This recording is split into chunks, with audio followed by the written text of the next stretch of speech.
Alright, this is a little bit different as far as video that we're going to shoot today. A little bit on myths, legends, and truths and false about Wing Chun. And we're talking, this will be part one because there's so much about it, so we'll just have fun with this. First of all, let's talk about the first one. Okay, the most common thing I see is when we're chi sawing, right? You see regular two people chi sawing. The most common post I normally see is, why don't you kick into the balls, right? Just a quick shot to the balls, okay? So in other words, I'm assuming I'm in this position and Robert's just going to lift his leg up and kick me. Boom. Oh, right in the nuts. Alright, I understand the internet is there for everyone to post something on. And I understand not everyone graduated college or let alone high school. And I also understand some of you have those extra chromosomes that doesn't give you mutant powers, alright? But try to think before you post, okay? Let's say you know the least amount of martial arts, okay? And just look at individual range right now, alright? Let's think of range at this point. In this particular range, this is chi sao range, okay? So let's say we're in fighting range here. This is regular fighting range here. Now, if I'm in this range, which is the same range as in chi sao, and Robert decides to kick, let's say he decides to kick me here, alright, Wing Chun thinks differently, okay? For example, in Wing Chun, this isn't Street Fighter where you can do a kick at this close of distance. In other words, he kicks me here, I'm not going to step back here to block him, alright? If we're in this distance and he decides to kick here, I'm just going to go through him from that point on.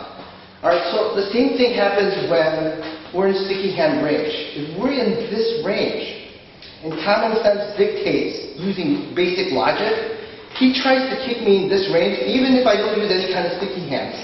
I would just go through him. I don't even have to block that kick. Okay, so that's why a lot of times you see, well, why don't you just kick him in the nuts? Because you don't kick him in the nuts because the other person is not that stupid to do it. And if you were stupid enough to kick it, you'd be on the floor. Now, another thing is, if we're touching hands like this, we're in this range here, alright? Let's say, kick him in the nuts again. I'm touching his hands right now. I have full control of what he's doing. As soon as he lifts his leg up, you can feel the body shift in weight instantly. Instantly you can feel that. If he decides to lift his leg up, I can just trap him down right away and do whatever I want. So that's why you don't see kicking at that range, okay? So that's like myth number one. You're at that close a range, kick the guy in the nuts, don't do it, unless you're dumb, okay? Second thing that we're going to talk about. Why are you laughing? We're talking about the truth, I'm just telling the truth. You, stop smiling. Don't you have some apartments to check out? Alright, the second thing, let's talk about the second thing in myth or legend in Wing Chun is that there's only straight line punching, okay? I mean, we're in this position here, and then we're going to be from here, and then I'm just going to blitz him every single time with straight line punching. There are eight motions or 8 punches that you can use, and there's 8 everything. There's 8 knees, 8 kicks, 8 palms, 8 fingers that you can use. So for example, a lot of times you see people, he does a lock-on motion. He locks all like this. All right, a lot of times you see, well, what can I do next, right? I can only do this motion to lock. No, actually, I have openings from here too. The motion that you see is outside diagonal. This is also a punch motion, right? From here, I can go outside diagonal and punch him in that motion too. All right, another motion from here. If he, let's say he goes locks out, he locks out and he locks out me and chops here. I can also, I don't have to do straight line here. He's pushing too much on this end here. Right here, boom. I can actually have a hook punch too in Wing Chun. Right, that's inside diagonal motion from Wing Chun. See? From here, the force is here. My hand covers from this point on. I can come around and then hook him. Use a ginger fist or phoenix. I can do that. So you also have from here. I can go from lock-on motion here and I chop here, and from here, boom, uppercut.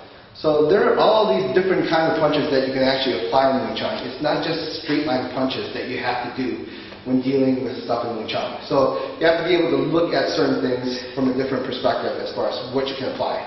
In the beginner level, just go straight down the line, okay? Now, finally, the third thing that we're going to cover, and we'll talk about more later, is finally the center line idea. The center line is not just a straight line. In other words, a laser beam from my point to his point is the center line. The center line, you got to think more of an area effect. Not just from here to here, it's like a certain area within this area range that we're trying to hit. So why is that important? Because not all the time will you take this, you still take the straight line, but in the text, straight lines at different angles. So for example, I'm in this position, I go, let's say I do lots of motion here.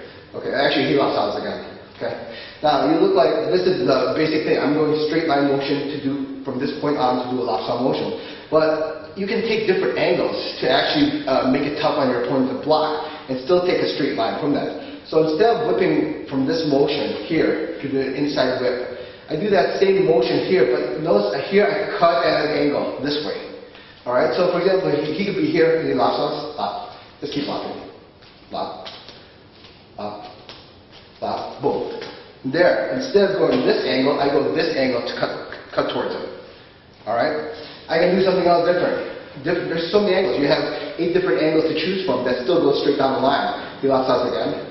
And from here, it looks like I'm going to go locks out here again. Instead, I do locks out, but look, I cut him this way.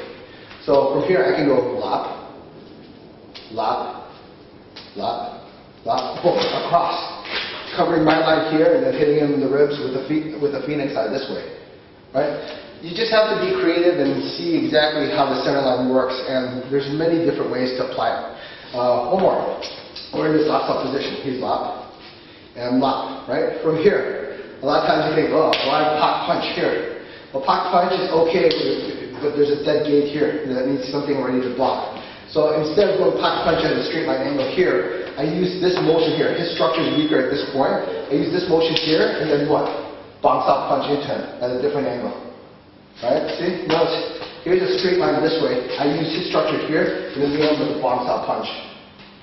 Alright? So that's 3 legends, myths, facts that you may not know about Wing Chun, and we'll add more in part 2. Hope you enjoy.